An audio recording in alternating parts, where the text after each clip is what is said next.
Even the S&P, it's not been too bad lately. We were buying it, well, put it this way.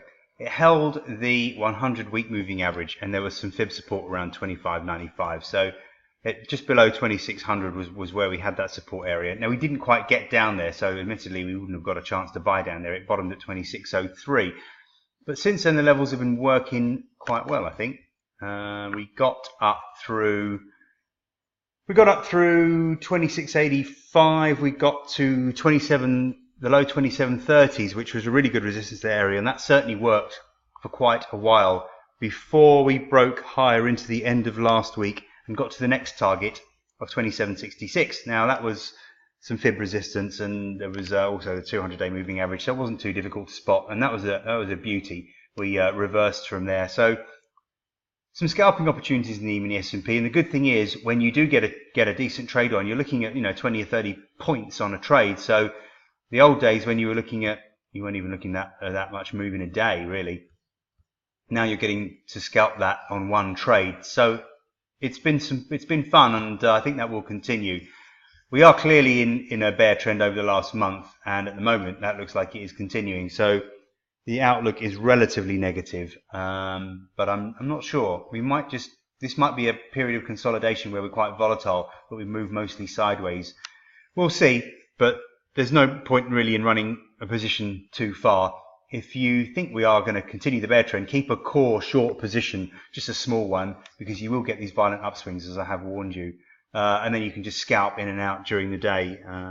Okay, let's look at some more stock markets. Dow Jones overran what I had good support around 2200, 2100. We got down to 24,200, 24,100 was support, and we actually got down to 24,086, and then we had our recovery.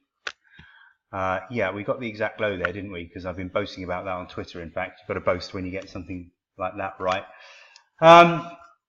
Now, this was slightly more tricky because we spiked up through the 100-day moving average resistance, but we are holding the 200-day moving average as support. So at the moment, kind of positive at the start of the week at least, as long as we can hold above 25,000.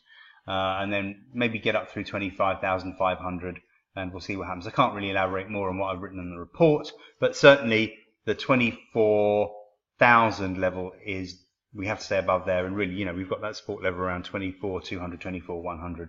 So as long as that holds, we'll stay in at least a consolidation phase. Interesting how the moving averages are flattening out. I don't see the crash coming yet. We'll get a crash one day, but I'm not sure this is the time. Here's a good reason why I don't think we'll get a crash. This is a big head and shoulders pattern on the weekly chart in the DAX, and the world and his wife knows about it. Everyone on social media is talking about this. And to me, it's just too obvious. When everyone knows about a pattern, when it's just too obvious, it usually fails from what I can see. Now, we're trading now above the green neckline to the head and shoulders, as you can see on the weekly chart. We're also trading above the red 200-week moving average. And I really would not be surprised at all to see this market really squeeze up, take out all those weak shorts that think they're the only ones that have spotted this negative pattern, and push up, I don't know, maybe into 12,200, certainly the low 12,000 area, and maybe even get up into the mid 12,000 area.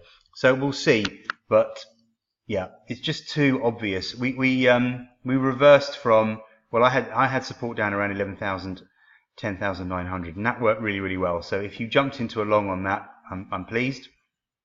Now we need the market to hold above. Well, if you were scalping a short also around the 11,450, 500 level, most of last week that was an absolute peach. There were some nice little turns in that one, just scalping opportunities. But now, as I say, we seem to be breaking above 11,500, and it's looking a little bit more positive. Watch for that short squeeze, watch for that move higher this week.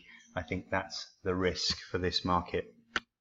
Even the FTSE's looking quite positive, despite the fact that the pound's had a good jump last week. So we held on, well, we spiked below the trend line, and I did warn that that might happen around 6,900, 200-week moving average, trend line, and even this 38.2% fib around 6,950. Spiked below it. I warned about the spike, and we did recover. So we did see a good recovery last week, as expected, really, as I thought would probably happen. I thought we'd get swept up with the rest of the stock markets. Now, FTSE needs to hold above sort of 70.70 which is where we are trading right now. We did try to push higher the last 3 days, but we keep running into sellers, and I'm guessing that's a strengthening pound issue. It seems like when the pound's strong, the FTSE can't really make any progress. But and we are sort of entering overbought territory. There's no reason why we can't get up to 72.30, 72.40. That looks like a good sell area for very obvious reasons. September lows, fib